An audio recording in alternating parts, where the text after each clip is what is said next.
오늘은 창세기 5장 말씀으로 함께 은혜를 나누겠습니다. 창세기 5장은 족보, 계보에 관한 말씀이 됩니다. 여러분 족보를 보신 적이 있어요? 여러분 집에 있는 족보를 보신 적이 있습니까? 저도 어렸을 때 집에 있는 족보를 본 기억이 있어요. 족보가 어떻게 생겼는지 족보를 구글에서 한번 검색해 봤습니다. 보여주세요. 화면을 띄워주시기 바랍니다. 이런 식으로 생겼죠?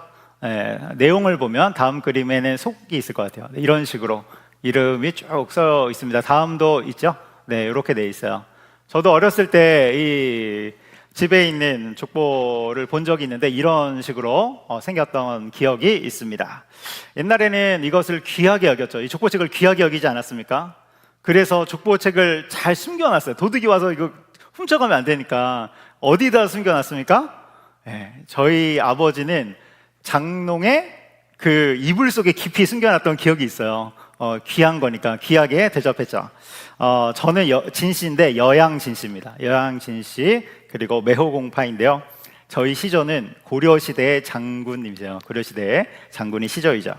과거에는 이런 족보에 대해서 꽤 이야기를 했는데 뼈대가 있나요? 자, 모르겠습니다. 중국에서 넘어가는 것 같아요. 자, 과거에는 족보 이야기를 꽤 했는데 요즘은 희미해진 시대이죠.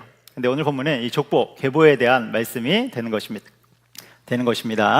그런데 오늘 본문에 나오는 계보는 보통 계보가 아니라 메시아 예수님께로까지 이어지는 구속사적인 계보, 구속사적인 족보가 되는 것이죠. 이 중에 아담부터 시작해서 노아까지 이어지는 그 10대 10명의 이름이 나옵니다. 그러니까 창세기 1장에서 11장까지 나오는 원역사, 세상의 기원에 나오는 그 시대에 살았던 사람들이 나오는 것이죠. 1절 말씀에 보면 이렇게 나오는데요. 우리 1절 같이 한번 읽어보도록 하겠습니다. 시작. 이것은 아담의 계보를 적은 책이니라. 하나님이 사람을 창조하실 때에 하나님의 모양대로 지으시되. 아멘. 여기에 보면 아담의 계보 이렇게 나와 있죠. 아담의 계보. 그래서 아담의 계보가 쭉 나오는데요.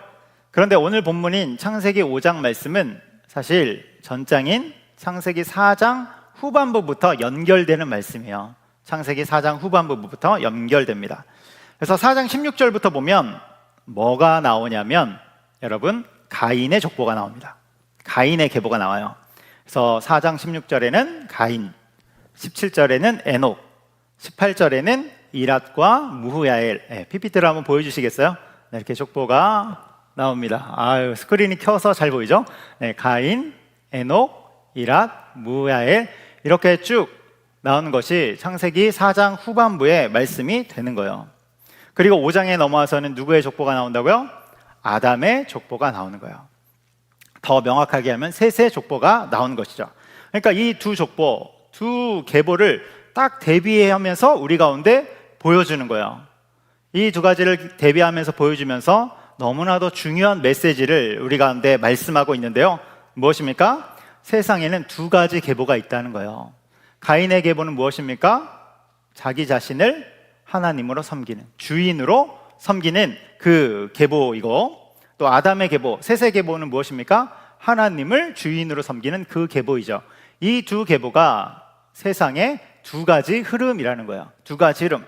그러니까 너도 이제 갈 길을 정해라, 이 말씀을 하고 있는 거예요. 가인의 계보, 여기에 설 것인지 아니면 아담, 셋, 우리 지난주 4장 말씀 초반부의 말씀으로 하면 아벨의 계열이죠. 아벨, 셋의 족보에 설 것인지 결정하라, 이 도전을 던지고 있는 것이 바로 오늘 본문의 말씀이 되는 거예요. 목사님, 저는 양다리인데요. 여러분, 양다리는 없습니다. 우리 세상에서도 양다리 걸치면 어떻게 돼요? 가랭이 찢어지죠. 양다리는 없는 거예요. 그래서 이 4장 후반부의 가인 족보와 5장에 나오는 이 아담, 셋의 족보는 우리 가운데 지금까지 창세기 1장부터 11장까지 이 원시 역사, 원 역사에서 가장 중요하게 봐야 될 것이 뭐라고 그랬어요? 세상에는 두 가지 흐름이 있다. 이 두 가지 흐름을 직접적으로 보여주는 것이 바로 이 가인의 족보와 아담의 족보가 되는 거예요. 여러분, 여기 있는 우리 모두는 아담의 족보가 우리의 영적인 족보인 줄 믿습니다. 그래서 우리의 시조는 아담이 되고 셋이 되고 또 노아가 되고 아브라함이 되는 것이죠. 우리는 그러한 아담의 계열에 서 있는 것입니다. 오늘 본문인 5장 말씀을 자세히 들여다보면 몇 가지 특징이 있는데 그 중에 하나가 인간의 수명이 무척이나 길었다는 거예요. 인간의 수명이 길었다. 오늘 본문을 보면서 장수의 복을 주옵소서 이렇게 기도해도 될 것 같아요. 여러분, 인간의 수명이 길었는데 오늘 이제 10명의 사람이 나오지 않습니까? 10대에 걸친 족보가 나오는데 순서대로 보면 아담, 셋, 에노스, PPT 나와라. 자, 아담, 셋, 에노스, 계란이 아니고요. 게난, 마할랄렐. 그래서 노아까지 이어지는 이 10명에 걸친 사람들이 나온다는 것입니다.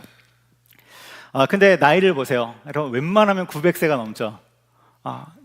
라멕이 777세에 죽었는데 요절입니다. 777세면 요절이에요. 웬만하면 900세가 넘습니다. 여러분, 이 나이에 비하면 우리 산성의 성도님들은 어때요? 산성의 성도님들은 유치원 수준이죠. 그래서 우리가 이 나이에 내가 하리 그런 말 하시면 안 돼요. 우리 하나님 앞에서는 우리는 모두 다 어린아이죠. 다 어린아이예요. 여러분, 이 족보를 한번 보세요. 우리는 정말로 어린아이와 같은 사람들이죠. 그래서 이 족보를 보면 본래 창조된 인간의 몸은 무척이나 건강했음을 우리가 알 수 있는 것입니다. 하나님이 우리 인간을 건강하게 창조하셨음을 우리가 볼 수 있는 거예요.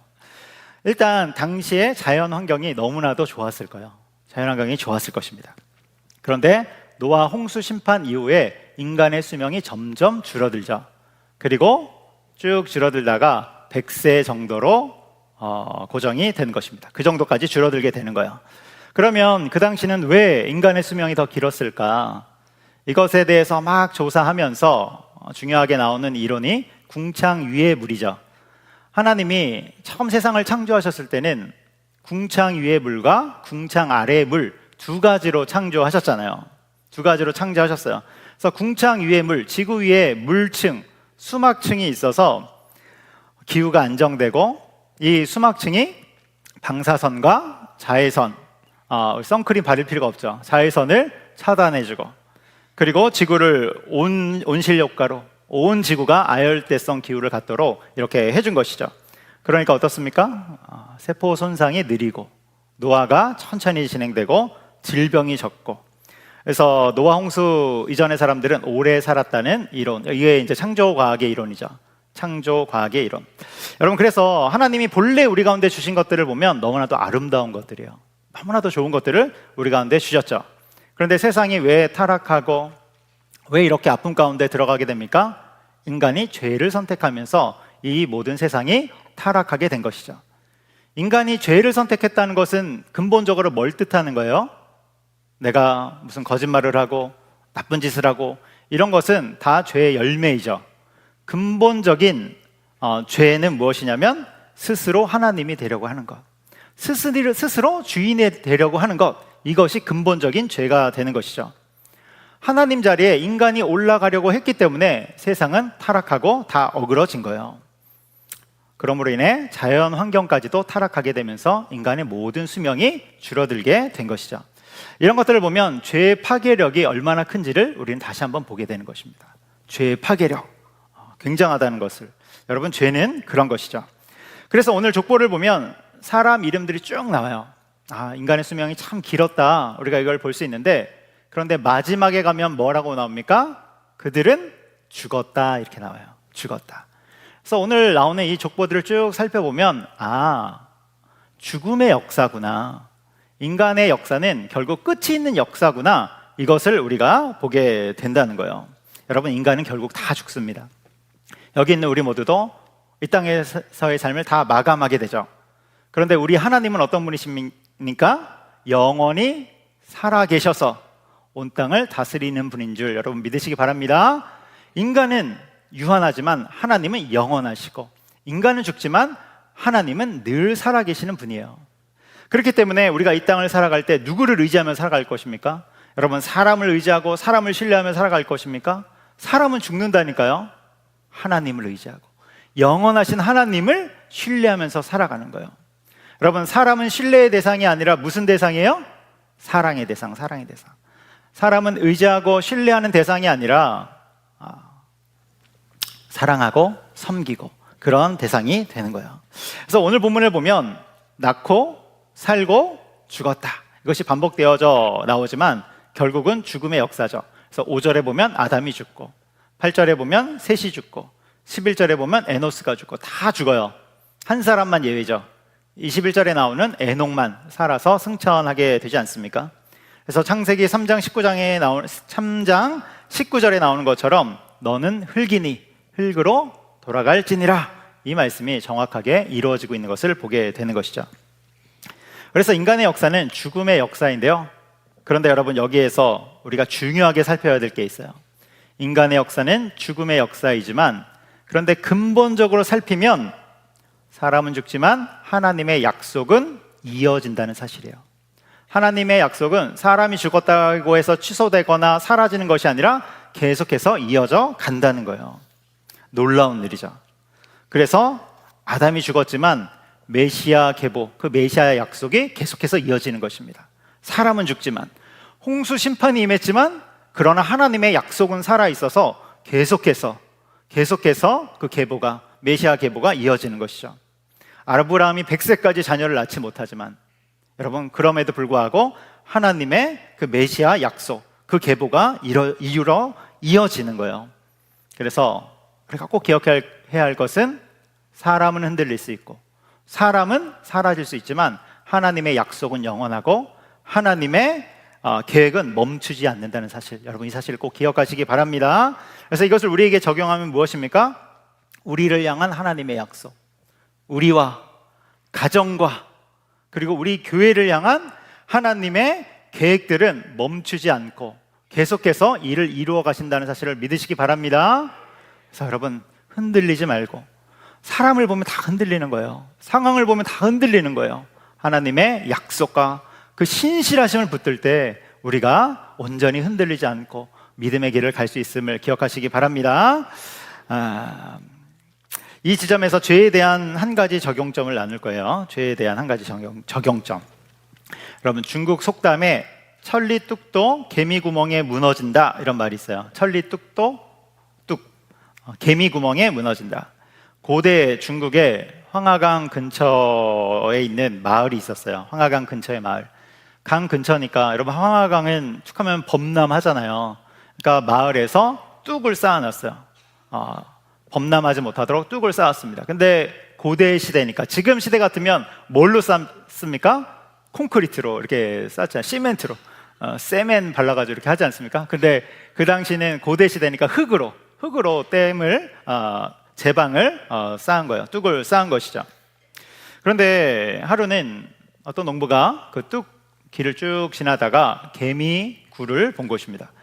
개미굴이 여기저기 이렇게 많아진 것을 보면서, 이거 잘못하면 제방이 한순간에 무너질 수 있겠구나. 그래서 마을 사람들에게 알려야겠다, 아들에게 시킨 거예요. 아들아, 빨리 가서 마을 사람들에게 이 개미굴이 많아졌음을 알려라. 근데 아들이 말하기를, 아니, 이렇게 단단한 뚝이 설마 그 작은 개미굴 때문에 무너지겠습니까? 그러면서 마을 사람들에게 알리지 않은 것이죠. 그런데 그날 밤 비바람이 거세게 몰아치더니 막 또 강의 수위가 높아지는 거예요. 그런데 마을 사람들은 걱정하지 않죠. 왜냐하면 제방을 높이 쌓았기 때문에 걱정하지 않는 거예요.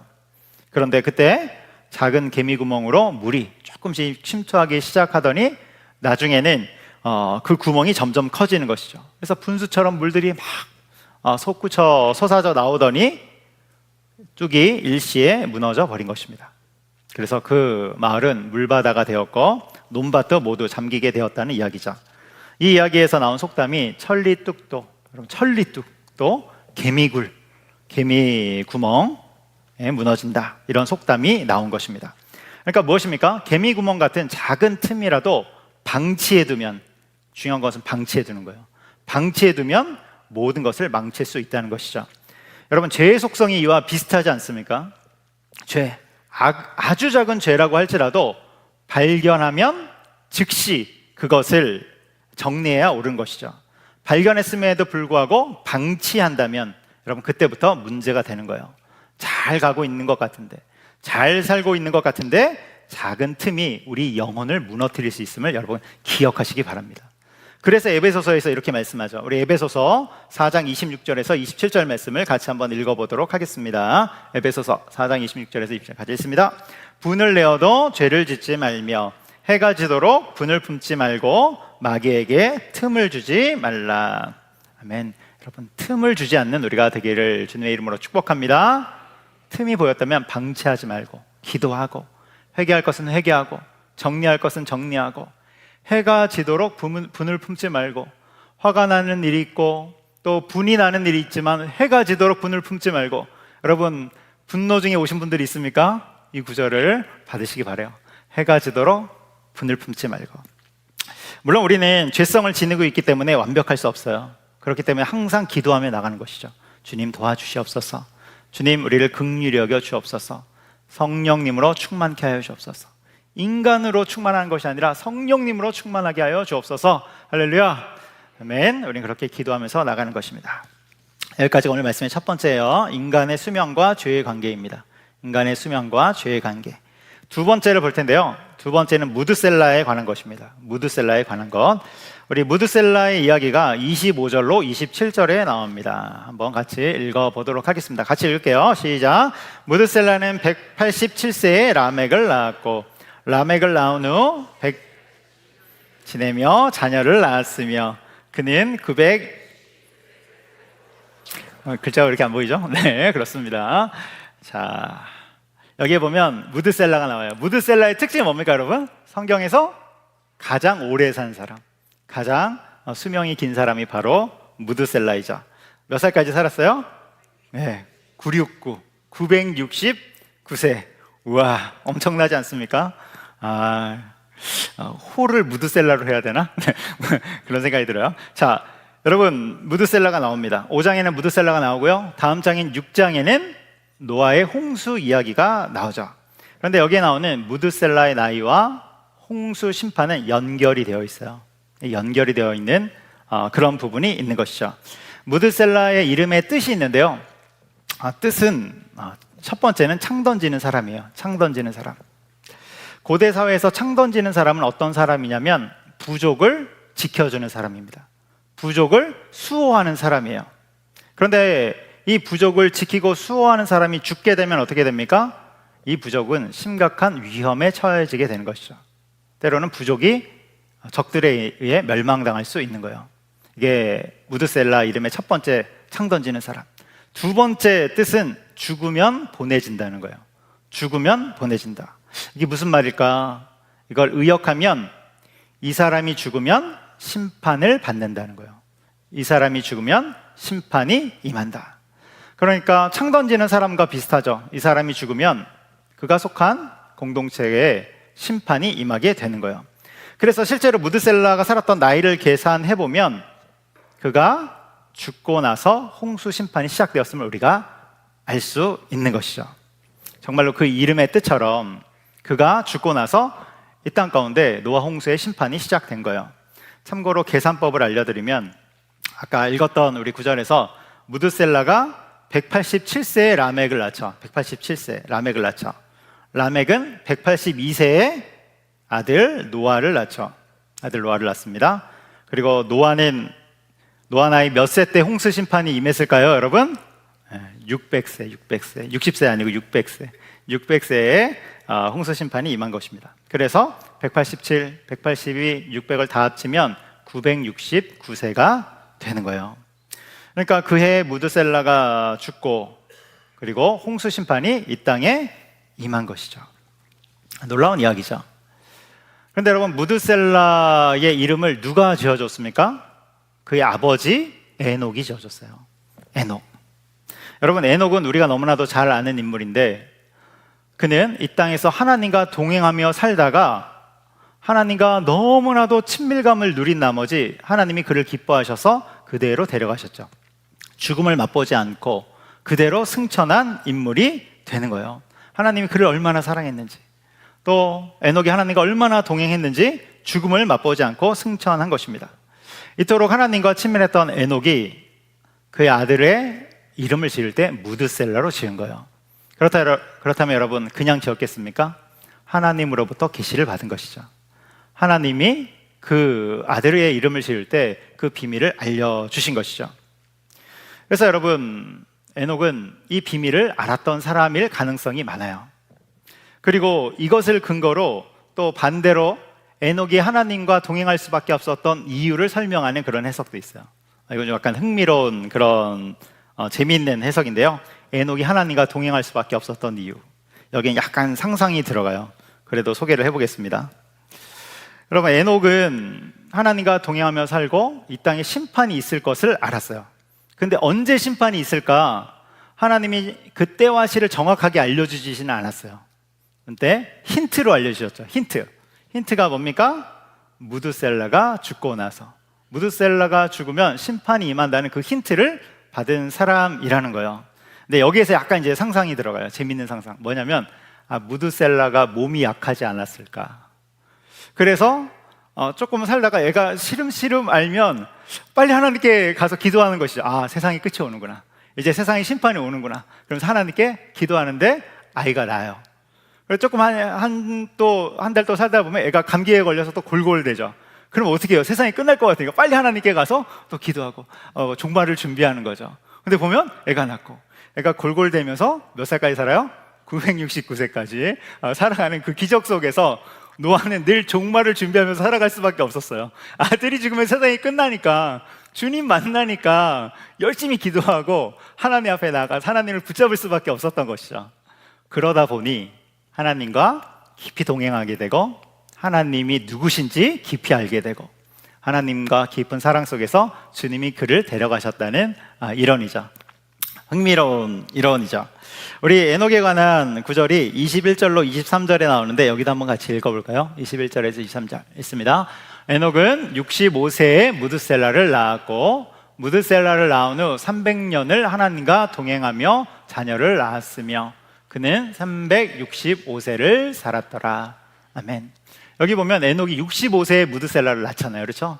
무드셀라를 낳은 후 300년을 하나님과 동행하며, 아들이 태어나면서부터 비상이 걸린 거예요. 아들이 태어나면서부터 건강하지 않았던 것 같아요.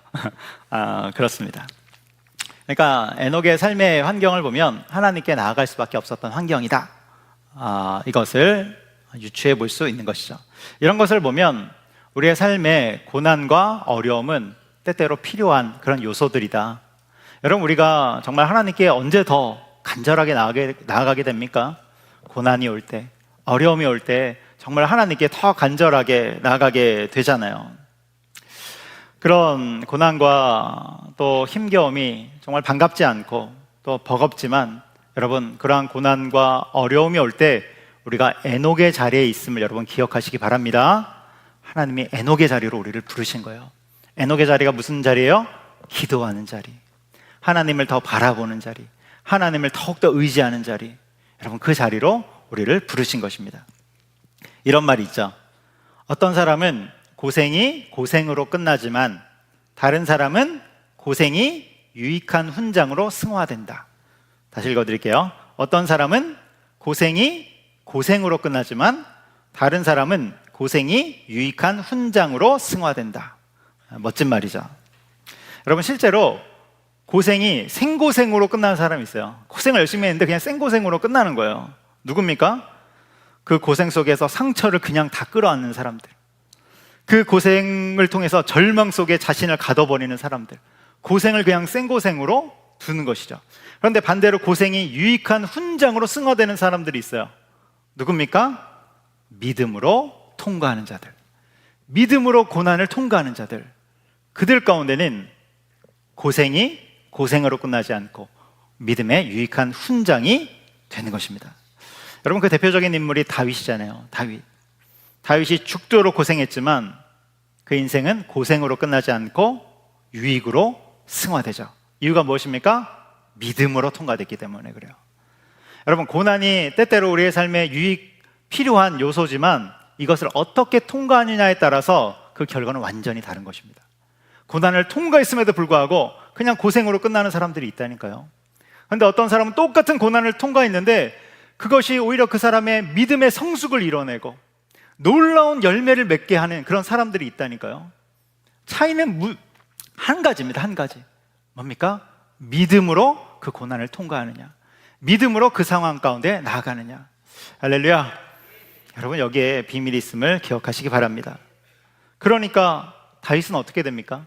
믿음으로 고난을 통과하니까 그 후에 자신도 살리고 주변도 살리고 나라도 살리는 그런 놀라운 인생이 되는 것이죠. 정말 이스라엘 역사상 다윗과 같은 그런 왕이 없었잖아요. 그래서 여러분, 우리의 삶은 믿음의 여정임을 기억하시기 바랍니다. 우리 앞에 어떤 문제들이 있다면, 혹시 무드셀라처럼 건강의 문제, 이런 문제들이 있다면 여러분, 우리는 믿음으로 통과하는 것입니다. 그럴 때 고난이 유익으로 그 놀라운 믿음의 성숙으로 승화되는 것을 기억하시기 바랍니다. 우리가 지금 무드셀라의 나이를 보고 있어요. 그는 무려 969세를 살았죠. 근데 이거 한번 잘 묵상해 보세요. 여러분, 잘 묵상해 보면 하나님의 긍휼하심을 발견할 수 있어요. 하나님의 긍휼하심. 왜 그렇습니까? 하나님은 무드셀라의 죽음을 신호탄으로 해서 세상을 심판하실 계획이었단 말이에요. 무드셀라가 죽는 그 시점이 세상의 심판의 신호탄이에요. 신호탄, 시점이에요. 그런데 그 무드셀라를 가장 오래 살려두셨죠. 969세까지. 정말로 긴 기간 동안 그를 가장 오래 살려두신 것입니다. 그럼 이게 뭘 한 것입니까? 하나님은 인간들에게 기회를 주신 거예요. 주님께 돌아올 기회를 주신 거예요. 회개할 기회를 충분하게 주시는 것입니다. 이것이 하나님의 마음이죠. 여러분, 오늘날도 마찬가지예요. 예수님이 십자가에 달려 돌아가시고 부활 후에 승천하셨는데, 승천하신 이후로 지금 몇 년이 지났습니까? 2026년. 2000년이 훨씬 더 지나버렸죠. 초대교회 성도들은 예수님이 금방 다시 오실 줄 알았다니까요. 올라가신 그대로 오실 것이다. 사도행전 1장에 나오죠. 천사의 이러한 이야기를 통해서 예수님이 금방 오실 줄 알았는데 여러분, 2000년이나 시간이 흐른 거예요. 무드셀라 곱하기 2죠. 무드셀라 곱하기 2. 여러분, 예수님 왜 금방 다시 안 오십니까? 그 이유 중에 중요한 것은 사람들이 돌이킬 기회를 계속해서 주고 계신 거예요. 죄된 인간, 하나님이 주님이 아니라 인간 스스로 죄인이 되어서 타락한 것을 선택하는 그 인간들이 돌아올 기회를 끊임없이 주고 계신 것입니다. 그런데 어느 시점이 되면 노아의 홍수처럼 다 끊는 시간이 올 거예요. 여러분, 디모데전서 2장 4절 말씀을 읽어보도록 하겠습니다. 디모데전서 2장 4절 같이 읽습니다. 하나님은 모든 사람이 구원을 받으며 진리를 아는 데에 이르기를 원하시느니라. 아멘. 여러분, 이것이 하나님의 마음임을 여러분 기억하시기 바랍니다. 하나님은 모든 사람이 구원을 받으며 진리를 아는 데 이르기를 원하시느니라. 그래서 하나님이 기다리시는 거예요. 기회를 계속해서 주시는 것입니다. 그래서 심판이 하나님의 본심이 아니라 하나님의 본심은 긍휼이고 사랑이 되는 것입니다. 여러분, 이러한 하나님의 마음을 안다면 우리도 복음을 전파하고 하나님의 마음으로 영혼들을 대하고 그리고 중보기도 하면서 나가는 것입니다. 여러분, 다시 말씀드립니다. 하나님의 본심은 심판이 아니라 사람들이 주님께로 돌아오는 것, 긍휼과 사랑이 되는 것입니다. 그리고 또한 여기 있는 한 사람 한 사람을 주님이 어떻게 대하세요? 심판과 정죄의 눈으로 보는 것이 아니라 사랑과 긍휼의 그 눈으로 우리를 대하신다는 사실을 기억하시기 바랍니다. 세상은 점점 각박해지죠. 점점 더 각박해지고 더 잔인해져 가고, 뉴스를 보면 그런 소식들이 너무 잘 들려요. 요즘엔 전쟁의 소식 때문에 여러분 그렇지 않습니까? 전쟁이 일으킨 자들은 빨리 그쳤으면 좋겠는데 그칠 줄을 모르고 무고한 희생자들이 계속해서 나타나는데도 그들은 멈추지 않죠. 여러분, 이러한 시대 속에서 우리가 계속해서 바라봐야 할 분은 하나님이시고 하나님의 인내와 긍휼을 의지하면서 우리는 나아가는 것입니다. 여러분, 그러한 주님의 긍휼과 또 주님의 자비를 기억하면서 복음을 전하고 서로를 향해서도 긍휼과 사랑으로 나아가는 저 여러분 되기를 주님의 이름으로 축복합니다. 아멘. 우리 같이 기도하겠습니다.